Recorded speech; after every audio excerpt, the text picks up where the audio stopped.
Thanks for joining. कहानी के आगाज में गार्गी, जो कि एक स्कूल टीचर है, स्कूल के स्टाफ रूम में स्कूल में हुए एग्जाम के पेपर चेक कर रही थी। इसी दौरान में स्टाफ रूम में लगे टीवी पर एक न्यूज चल रही होती है, जिसमें बताया जाता है कि एक 9 साल की बच्ची के साथ रेप हुआ है और इस रेप में 4 सरकारी मुलाजिम शामिल थे, जिन्होंने पहले इस लड़की को ड्रग्स दी, फिर उसके साथ बारी बारी रेप किया। ये चारों मुजरिम किसी दूसरे शहर से ताल्लुक रखते थे और इनको गिरफ्तार कर लिया गया है और कल इनको कोर्ट में पेश किया जा रहा है। इसी दौरान में गार्गी का स्टाफ मेंबर गार्गी से पूछता है क्या ये न्यूज उसी के इलाके की है जिस एरिया में वो रहती है। इस पर वो कहती है वो इस बारे में नहीं जानती है। इसी दौरान में दोबारा ब्रेकिंग न्यूज चल रही होती है, जिसमें बताया जाता है बच्ची के रेप केस में आज एक और मुजरिम को गिरफ्तार कर लिया गया है, जिसका ताल्लुक किसी इलाके से जहाँ वो विक्टिम बच्ची रहती है। जिसको सुनकर गार्गी भी हैरान होती है और टीवी की तरफ देखती है। स्कूल से घर वापसी के दौरान गार्गी अपने बचपन में हुए बैड टच के बारे में सोच रही होती है। स्कूल में एक टीचर उसे हमदर्दी करते हुए पूरी नीयत से छू रहा होता है। गार्गी घर पहुंचकर अपनी माँ से बाप के बारे में पूछती है कि वो उसे स्कूल लेने क्यों नहीं आए। अगर नहीं आना था तो पहले बता देती ताकि वो पहले से अपना इंतजाम कर लेती। जिस पर उसकी माँ बताती है घर में आमदनी कम हो गई है, इसी वो अपने दोस्त के पास गए थे ताकि कोई और जॉब मिल जाए। गार्गी अपनी माँ से दोबारा अपनी छोटी बहन के बारे में पूछती है, जिस पर वो बताती है वो बाहर खेलने गई है,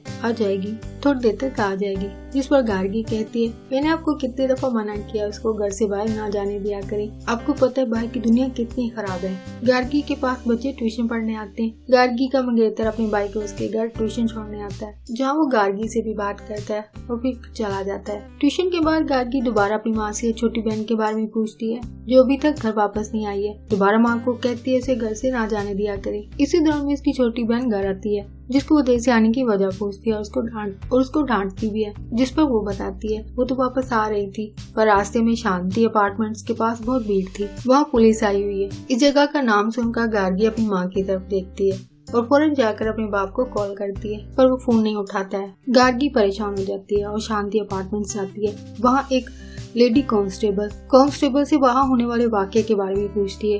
वो उसे ज्यादा कुछ नहीं बताती है, सिर्फ इतना कहती है यहाँ पर मुलाजमत करने वाले कुछ मुलाजिम को पकड़ा गया है और पुलिस इन्हें इन्वेस्टिगेशन के लिए साथ ले गई है। कुछ तहकीक और सवाल के बाद इनको छोड़ दिया जाएगा। यहाँ उसे अपने बाप के दोस्त की बेटी सैंड्रा मिलती है। वो भी गार्गी को बताती है उसके पापा को भी पुलिस पकड़ कर ले गई है, पर कहाँ ले गई है ये नहीं बताया जा रहा है और पुलिस इनको घर जाने को कहती है। गार्गी जब घर पहुंचती है वो अपनी माँ को कुछ नहीं बताती है, बल्कि माँ के पूछने पर झूठ बोलती है कि बाबा आज घर नहीं आएंगे, आज इनकी नाइट शिफ्ट है। जिस पर उसकी माँ कहती है तो पहले बता देते, मैंने इनके लिए खाना बनाया है। घर आने के बाद शांति अपार्टमेंट्स में मिलने वाली लड़की सैंड्रा दोबारा गार्गी के घर आती है और उससे पूछती है और उसे कहती है उसे पुलिस स्टेशन से कॉल आई है और उसे पुलिस स्टेशन बुलाया गया है। गार्गी को साथ चलने को कहती है। गार्गी की माँ इन दोनों से पूछती है वो दोनों इस वक्त कहाँ जा रही है। वो लड़की गार्गी की माँ को बताने वाली होती है कि गार्गी उसको रोक देती है और कहती है माँ इसके पापा की तबीयत खराब है, उसको अस्पताल लेके जाना है, वो फिक्र ना करे, वो अभी वापस आ जाएगी। गार्गी की माँ उसको उसके बाप की मेडिसिन देती है और उससे कहती है ये मेडिसिन उसे देकर आए, क्योंकि वो ब्लड प्रेशर और डायबिटीज के मरीज हैं। वो गार्गी को ब्लड प्रेशर की मेडिसिन तो दे देती है, लेकिन डायबिटीज की मेडिसिन नहीं होती है। वो गार्गी को कहती है वो डायबिटीज की मेडिसिन दुकान से ले ले। दोनों पहले फार्मेसी मेडिसिन लेने जाती हैं, लेकिन गार्गी के पास पूरे पैसे नहीं होते। इसी दुकानदार से मेडिसिन ले लेती है और उसको कहती है वो कल इसके सारे पैसे दे देगी, क्योंकि अभी उसे कहीं जाना है और रिक्शे वाले को किराया भी देना है। मेडिसिन लेकर दोनों पुलिस स्टेशन पहुंचती हैं। इस लड़की को अपना बाप नजर आता है, वो उसके पास चली जाती है, जो नशे में धुत होता है। पुलिस इंस्पेक्टर इस लड़की से कहता है पूरी तहकीक के दौरान ये नशे में था, इसको ध्यान से घर लेकर जाए। पुलिस इंस्पेक्टर गार्गी से पूछता है क्या वो भी इसकी बेटी है। जिस पर गार्गी पुलिस इंस्पेक्टर से कहती है नहीं वो इनकी पड़ोसी है, उसके बाप को भी यहाँ लाया गया था। जिस पर उसका नाम पूछता है। गार्गी इसका नाम ब्रह्मानंदम नाम बताती है। वो दोबारा उसे नाम पूछता है। अपनी तसल्ली करने के बाद वो पुलिस इंस्पेक्टर गार्गी को अपने ऑफिसर से मिलने को कहता है। गार्गी ऑफिस में जाकर अपने बाप का नाम लेती है, जिसको वो ऑफिसर सुन लेता है और उसे ऑफिस में बैठने को कहता है। वो पहले गार्गी से उसके फैमिली बैकग्राउंड का पूछता है, जिस पर वो बताती है वो सेंट पैट्रिक स्कूल में पढ़ाती है। उसकी एक छोटी बहन है जो स्कूल में पढ़ती है। माँ डोसे का आटा बनाकर बेचती है। फिर गार्गी उससे पूछती है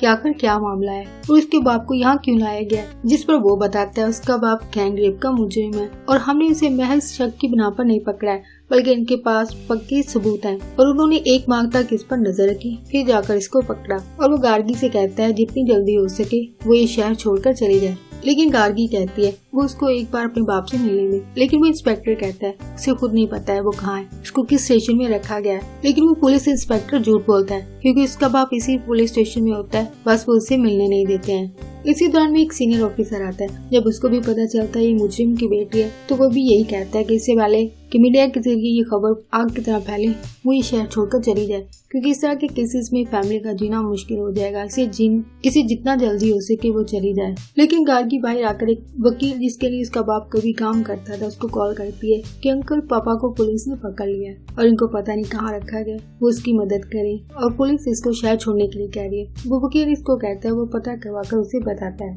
वो वकील दोबारा गार्गी को कॉल करके बताता है उसका बाप किसी पुलिस स्टेशन में है और वो कल उसके लिए कुछ करेंगे, लिहाजा इस वक्त उसका पुलिस स्टेशन में रुकना सही नहीं है, इसे वो घर चली जाए। लेकिन इसी दौरान में गार्गी 2 पुलिस कांस्टेबल को डायबिटीज की मेडिसिन के बारे में बात करते सुनती है। इनमें से एक मेडिसिन लेकर आता है जिसको देखकर गार्गी समझ जाती है इसका बाप इसी पुलिस स्टेशन में है। वो इस कांस्टेबल के पीछे चलते हुए इस जगह पहुंच जाती है जहां उसका बाप मौजूद होता है। लेकिन इसी दौरान में गार्गी को एक कांस्टेबल देख लेती है और वो उसको पकड़कर ऑफिसर के पास ले जाती है।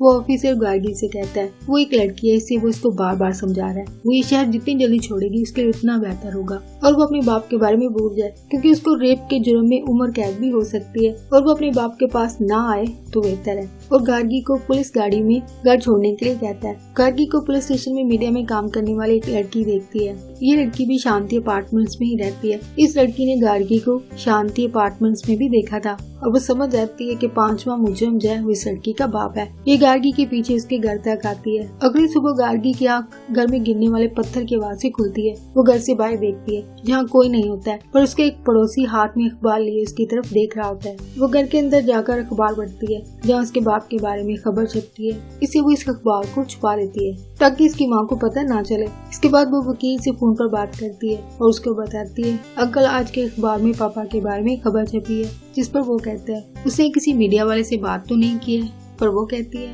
उसने किसी के साथ बात नहीं की है। वकील उसको कोर्ट पहुंचने के लिए कहता है। गार्गी अपनी माँ से कहती है वो जब तक घर न आए तब तक वो घर से ना निकले। जैसे वो घर से निकलती है मीडिया वाले से घेर लेते हैं। वो किसी से भी बात किए बगैर कोर्ट पहुंचती है, लेकिन मीडिया वाले गार्गी के घर के सामने खड़े होकर लाइव कास्ट करते हैं कि ये घर रेपिस्ट ब्रह्मानंदम का है और उसकी बेटी गार्गी उसके केस की सुनवाई के लिए कोर्ट गई है। कोर्ट में मीडिया के लोग पहले से मौजूद होते हैं क्योंकि इनको रात को ही खबर मिल चुकी थी। यहाँ शहर के हर चैनल के लोग इस केस की कवरेज कर रहे होते हैं। मीडिया का ही एक मेंबर अपने बॉस से फोन पर बात कर रहा होता है और उसको बताता है हमने कोर्ट में स्कूल कॉलेज के स्टूडेंट को इकट्ठा किया है और वो ब्रह्मानंदम की पटाई करके गायब हो जाएंगे और किसी को पता नहीं चलेगा और हमारा नाम भी नहीं आएगा। गार्गी कोर्ट पहुंचती है, उसको वही आदमी मिलता है जिससे उसने अपने बाप के लिए मेडिसिन उधार ली थी। गार्गी को लगता है वो पैसों के लिए उसका पीछा कर रहा है, जिस पर वो बताता है नहीं ऐसा नहीं है, वो उसके वकील का असिस्टेंट वकील है जो उसके बाप का केस लड़ रहा है। और वो गार्गी को बताता है वो शाम में पार्ट जॉब के तौर पर 6 से 12 बजे तक फार्मेसी की दुकान पर बैठता है और सुबह कोर्ट में वकील के तौर पर काम करता है। और उसके वकील बानू ने ही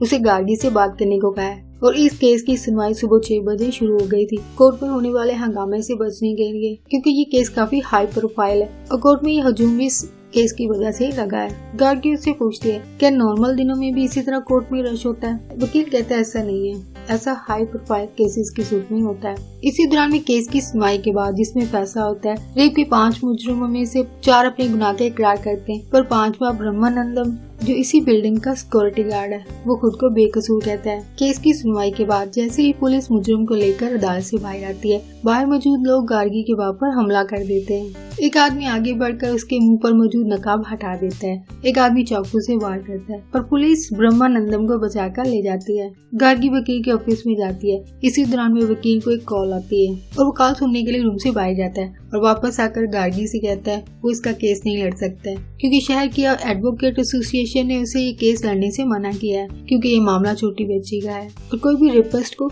डिफेंड नहीं करेगा, ऐसा एडवोकेट एसोसिएशन ने कहा, इसे वो मजबूर है। इसी तरह में वकील का असिस्टेंट कहता है सर इस तरह का मामला पहले भी हो चुका है, एडवोकेट एसोसिएशन ने पहले भी इस तरह नोटिस भेजे थे और एक ऐसे ही मुजरिम का केस एडवोकेट एसोसिएशन के मना करने के बाद भी एक वकील ने केस लड़ा और वो जीत गया था और हुकूमत ने भी उसकी तारीफ की थी, उसको आजाद से नवाजा गया था। लेकिन वकील अपने असिस्टेंट से कहता है वो अगर ये केस लड़े तो अलग बात है क्योंकि उसने अभी तक कोई केस नहीं लड़ा है और मैंने अभी तक यहाँ पे कई केसेस लड़े हैं और वो शहर के नामी ग्रामी वकीलों में शामिल है, इसलिए वो बार एसोसिएशन के खिलाफ जाकर अपना करियर खराब नहीं कर सकता है। इसके हाथ बंधे हैं, वो कुछ नहीं कर सकता है। और गार्गी से कहता है वो उसकी मुश्किल को समझे। गार्गी फिर से वकील की मिन्नत करती है और कहती है कि उसके बाप ने उसकी बड़ी खिदमत की है, वो उसके बाप की मेहनत के बदले ही उसकी मदद कर दें, लेकिन वो मना करता है। गार्गी से कहता है वो पहले भी उसकी काफी मदद कर चुका है और वो ये बात भी याद रखे जिस जगह वो अब नौकरी कर रहा था वो उसको उसी ने दिलाई थी। गार्गी परेशान और दुखी होकर ऑफिस से बाहर आ जाती है। वकील का असिस्टेंट उसके पीछे आता है, उसको बताता है अगर कोई मुजरिम किसी वकील को पैसे की कमी की वजह से हायर ना कर सके तो हुकूमत उसे फ्री वकील की सहूलत देती है, जिसको सुनकर वो सरकारी ऑफिस जाती है जहाँ उसकी कोई बात नहीं सुनी जाती है। गार्गी दोबारा से वकील के असिस्टेंट के पास आती है, उसको बताती है वो उसे बानू वकील के आगे उसकी सिफारिश करने को कहती है, जिस पर वो कहता है उन्होंने उसकी बात नहीं मानी तो मेरी क्या औकात है, मैं तो इनका असिस्टेंट हूँ, मेरी कहाँ सुनेंगे। और उससे कहता है हाँ अगर ऐसा वकील जो बार एसोसिएशन के खिलाफ जाए वही इस केस को लड़ सकता है, पर मुझे नहीं लगता कि कोई बार एसोसिएशन के खिलाफ जाएगा। गार्गी ये सुनकर जाने वाली होती है। वो उसे कहता है, उसको नसीहत करता है कि वो अपनी सलामती के लिए इस तरह अकेले पब्लिक में ना जाया करे। कहानी में आगे गार्गी को उसका मंगेतर मिलता है और वो उसे अपने साथ बेंगलोर चलने को कहता है। गार्गी कहती है एक दिन में देखो हमारी सारी जिंदगी बदल गई है। वो कहता है हाँ उसे मीडिया के जरिए सब पता चला है और उससे कहता है हम ये शहर छोड़ देंगे और नई जिंदगी शुरू करेंगे और उसके पापा के लिए एक वकील हायर कर देंगे, वो सब संभाल लेगा, तुम बस मेरे साथ चलो। जिस पर वो कहती है अगर ये सब उसके बाप के साथ हुआ होता तो वो क्या करता। जिस पर वो गुस्से से कहता है मेरे पापा ऐसे नहीं है। जिस पर गार्गी भी कहती है तो मेरे पापा भी ऐसे नहीं है। वो अपने बाप के लिए उसका केस लड़ेगी और अब अगर उसको कभी शादी की बात करनी हो तो उसके घर आकर बात करे, इस तरह बीच चौराहे पर नहीं। और गुस्से से चली जाती है। गार्गी की माँ उसे बताती है दरवाजे पर कोई आया है। इसी दौरान में घर की लाइट बंद हो जाती है। गार्गी दरवाजा खोलती है, वो वकील के असिस्टेंट को देखती है और वो उसे अपने बारे में बताता है और वो कहता है वो पहले किसी और शहर में रहता था, उसके वालिदैन मर चुके हैं और वो हकलाता है,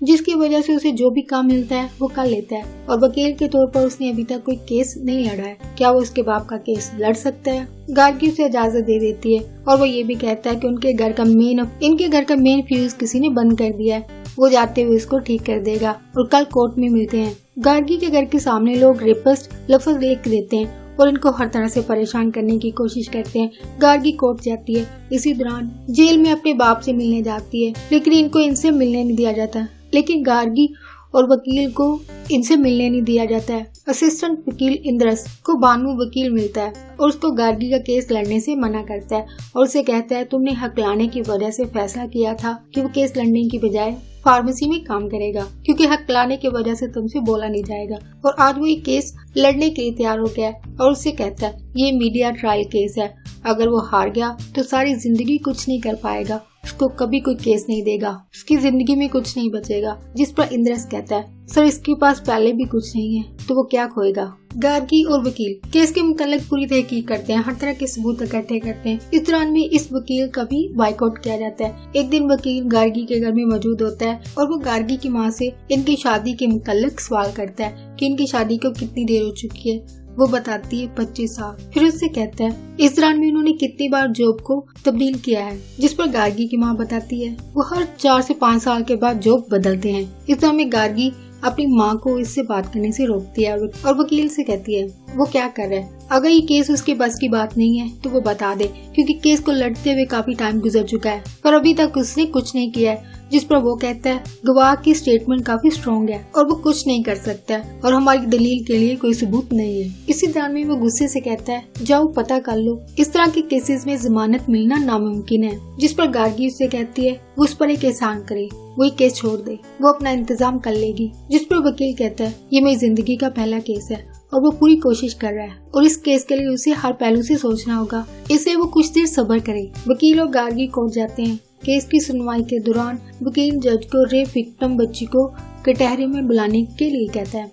जज वकील से कहती है अगर विक्टिम नहीं आई है तो वो केस की सुनवाई के लिए अगली डेट दे देती है। जिस पर विक्टिम का वकील कहता है विक्टिम इस केस के 5वें मुलजिम को पहचान चुकी है, इसलिए अब उसका अदालत में आना जरूरी नहीं है और वो दरख्वास्त करता है इसी डेट में केस को जो है वो आगे बढ़ाया जाए, जिस पर गार्गी का वकील फिर से विक्टिम के लिए कहता है, जिस पर जज उससे कहती है वो मुजरिम को पहचान चुकी है, अब उसका आना जरूरी नहीं है। फिल्म के इस सीन में रेप विक्टिम बच्ची के साथ होने वाले सारे वाकये के बारे में बताया जाता है। विक्टिम का वकील इस केस की शुरू से इन्वेस्टिगेशन करने वाले पुलिस ऑफिसर को कटहरे में बुलाने के लिए कहता है। पुलिस इंस्पेक्टर बोलने से पहले कसम खाता है वे जो कहेगा सच कहेगा। विक्टिम का वकील पुलिस को केस की सारी हकीकत बताने को कहता है और वो बताता है इस केस का पहला मुजरिम मुकेश ठाकर शांति अपार्टमेंट्स की बिल्डिंग में विक्टिम बच्ची के घर के ऊपर वाली बिल्डिंग में काम करता था और उसके मालिक के पास एक कुत्ता था जिसको वो रोजाना हर शाम को बाहर घुमाने ले जाता था। बिल्डिंग की लिफ्ट में पालतू जानवर ले जाने की इजाजत नहीं थी, इसलिए वो कुत्ते को बिल्डिंग की सीढ़ियों के जरिए नीचे लेकर जाता था। इसी दौरान में नीचे की बिल्डिंग की एक बच्ची हर रोज इस कुत्ते के साथ खेलने के लिए आ जाती है। विक्टिम को कुत्ते पसंद थे। इसी दौरान में मुकेश भी इस बात को नोट करता है कि बच्ची अकेली है और खुद ही आ जाया करती थी और इस दौरान में इस बच्ची को कोई चेक करने भी नहीं आता था और बिल्डिंग में बाकी रहने वाले लोग भी सीढ़ियों का कम इस्तेमाल करते थे। मुकेश इस बारे में अपने दोस्तों को भी बताता है जो आसपास ही काम करते थे और वो सब भी इस मौके का फायदा उठाने के बारे में सोचने लगे। अगले दिन जब विक्टिम शाम को इसी टाइम जब मुकेश कुत्ते के साथ वहाँ आता है, विक्टिम रूटीन के मुताबिक कुत्ते के साथ खेलने आती है। तभी लोगों ने विक्टिम को बेहोश किया और बारी बारी उसका रेप किया। फिर अचानक किसी चीज के गिरने की आवाज आई तो वो सब डर कर भाग गए। अगले दिन इस विक्टिम के बाप की कंप्लेन पर इसको गवर्नमेंट हॉस्पिटल ले जाया गया। तब इन मुजरिमों को इस बात का पता चला कि बात अब पुलिस तक पहुंच चुकी है। तब मुकेश और उसके दोस्त वहां से फरार हो गए थे। फिर हमने एक टास्क फोर्स बनाई और हमें पता चला वो लोग उड़ीसा में हैं। फिर हमने उड़ीसा पुलिस की मदद से इनको गिरफ्तार किया और चेन्नई ले आए और इनकी स्वाब और डीएनए टेस्ट करवाए गए तो वो मैच हो गए, रिजल्ट पॉजिटिव आया। तब तक विक्टिम की तबीयत खराब हो गई और वो अनस्टेबल हो गई। विक्टिम क्योंकि 9 साल की थी इसलिए हमने उसके ठीक होने का इंतजार किया। फिर उसके बाप को मनाया और प्रोटोकॉल के मुताबिक फर्स्ट आइडेंटिफिकेशन परेड की। विक्टिम ने चारों मुजरिमों को पहचान लिया और इसके बाद विक्टिम अपने बाप के पास गई और उसके कान में कुछ कहा, जिस पर हमें पता चला कि एक और मुजरिम है लेकिन वो यहाँ मौजूद नहीं है। फिर हमने दोबारा से इस केस को नए सिरे से शुरुआत से इन्वेस्टिगेट करना शुरू किया तो हमें पता चला विक्टिम को एक गवाह ब्रह्मानंदम जिसने वाकये वाले दिन विक्टिम को घर पहुंचाया था और विक्टिम की दादी ने बताया तब 6:30 बज रहे थे और चारों मुजरिम शोर की आवाज सुनकर जब भागे थे तब 6 बजे थे। इससे आधे घंटे तक ब्रह्मानंदम ही विक्टिम के साथ था। विक्टिम का वकील ऑफिसर से सवाल करता है तो क्या आप इस बात की बिना पर ब्रह्मानंदम को मुजरिम कह रहे हैं, जिस पर ऑफिसर कहता है नहीं, हमने प्रोटोकॉल के मुताबिक दोबारा आइडेंटिफिकेशन परेड की। विक्टिम ने चारों मुजरिमों के साथ साथ ब्रह्मानंदम को भी पहचान लिया। इसके बाद वकील जज से कहता है अब क्योंकि सेकंड आइडेंटिफिकेशन के बाद विक्टिम ने मुजरिम को पहचान लिया और केस हल हो चुका है, इसलिए मैं दरख्वास्त करता हूँ कि इन मुजरिमों को सख्त से सख्त सजा मिलनी चाहिए और इनको सबक सिखाना जरूरी है। ये कहकर वो अपनी बात खत्म करता है। जज गार्गी के वकील से पूछती है क्या वो भी ऑफिसर से कोई क्रॉस क्वेश्चनिंग करना चाहता है या नहीं, जिस पर वो हाँ में जवाब देता है और वो पुलिस सब इंस्पेक्टर से पूछता है इस केस को किस तारीख को फाइल किया गया, जिस पर वो कहता है 15 नवंबर सुबह 10:30 बजे। वकील दोबारा सवाल करता है और ये वाकया किस तारीख को हुआ था, जिस पर वो कहता है 14 नवंबर शाम 5 से 6 के दौरान। वकील कहता है आपने ये केस 16 घंटे के बाद क्यों फाइल किया, जिस पर इंस्पेक्टर कहता है विक्टिम का बाप डर गया था कि कहीं उसकी बेटी की जिंदगी खराब न हो जाए, इसलिए उन्होंने कंप्लेन नहीं करवाई। लेकिन जब वो अस्पताल गए तब उन्हें पता चला इस केस की कंप्लेन करवाना जरूरी है, इसलिए वो लेट आए और एफआईआर में देर हुई। इसी दौरान में वकील उससे एक और सवाल पूछता है जिस पर जज भी कहती है आप वही बातें क्यों दोहरा रहे हैं जो पहले साबित हो चुकी हैं, अगर कोई पॉइंट हो तो बताएं वरना अदालत का वक्त जाया न करें। जिस पर वकील इंस्पेक्टर से पूछता है क्या उसके मोक्कल का डीएनए मैच हुआ था या नहीं, जिस पर इंस्पेक्टर कहता है विक्टिम की दादी ने उसको नहला दिया था, इसलिए ब्रह्मानंदम के स्वाब और डीएनए टेस्ट के लिए कोई सबूत नहीं बचे थे और क्योंकि इनको 5वें मुजरिम के बारे में लेट पता चला था इसलिए तब तक बहुत देर हो चुकी थी। इसी दौरान में विक्टिम का वकील गार्गी के वकील से बहस करता है कि क्या उसको पता है उसका क्लाइंट उस वक्त कहाँ था, क्या वो ये साबित कर सकता है कि उसका क्लाइंट वाकये वाली जगह पर मौजूद नहीं था, क्या उसके पास कोई एलिबी है, क्या उसको पता भी है एलिबी का क्या मतलब है, और उसको साबित करना होगा क्योंकि अदालत सबूत मांगती है, सिर्फ सवाल जवाब नहीं, बल्कि वो ये साबित करे कि वाकये वाले दिन ब्रह्मानंदम कहाँ था। जज दोनों वकीलों को आपस में झगड़ने से मना करती है।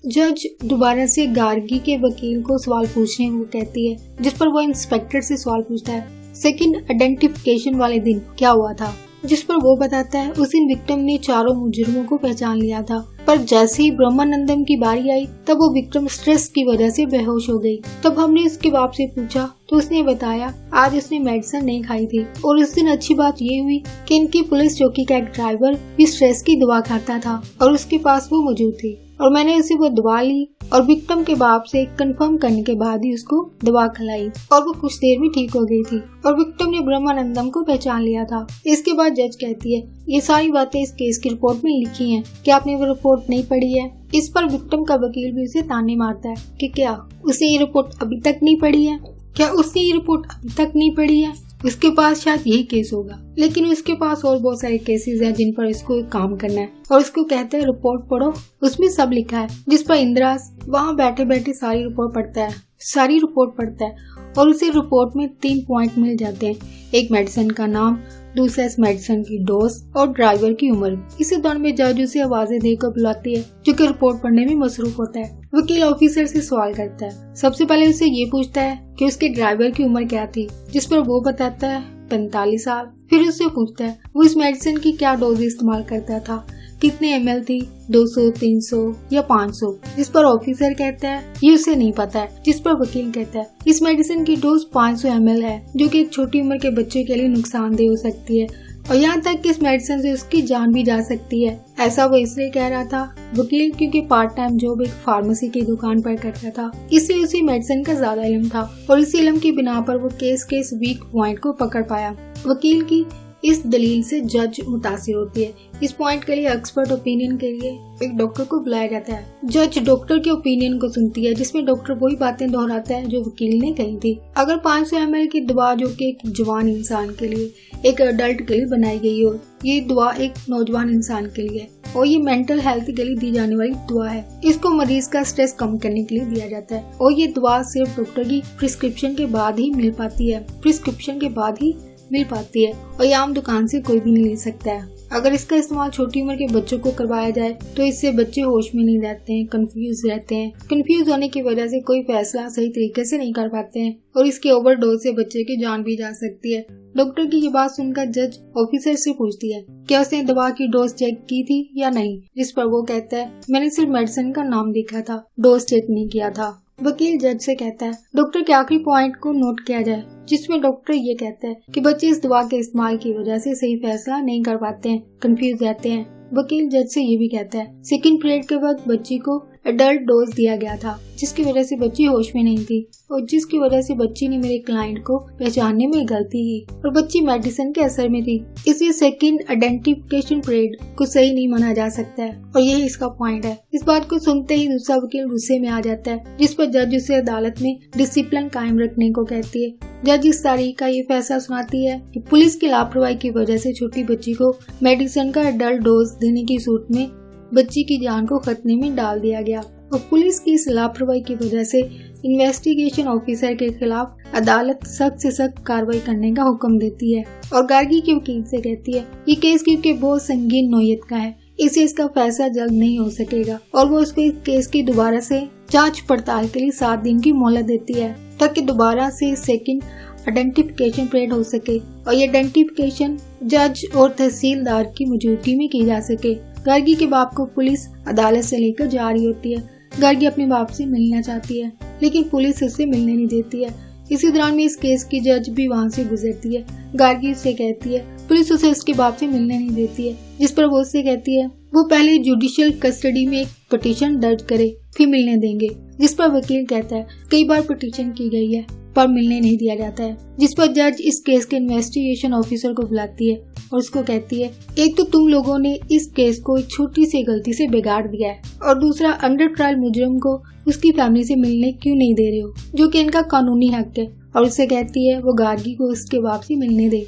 अचानक मीडिया वाले वकील के पास आकर तरह तरह के सवाल करने लगते हैं कि उसने बच्ची के केस को क्यों खराब किया, वो क्यों एक रेपिस्ट को बचाना चाहता है। वो इनके किसी सवाल का जवाब नहीं देता है, लेकिन इनके सवाल सुनकर गार्गी इनको जवाब देती है कि हम खामोश हैं, इसका मतलब ये नहीं है कि हम मुजरम हैं और मैंने अपने बाप के साथ 24 साल गुजारे हैं। इनकी 2 बेटी हैं, वो ऐसा नहीं कर सकते। और क्या आप में से किसी के बाप पर कोई इल्जाम लगाता तो क्या वो खामोश रहते? मैं अपने बाप को बेकसूर साबित करके दिखाऊंगी और इनके कसूरवार होने या न होने का फैसला अदालत करेगी।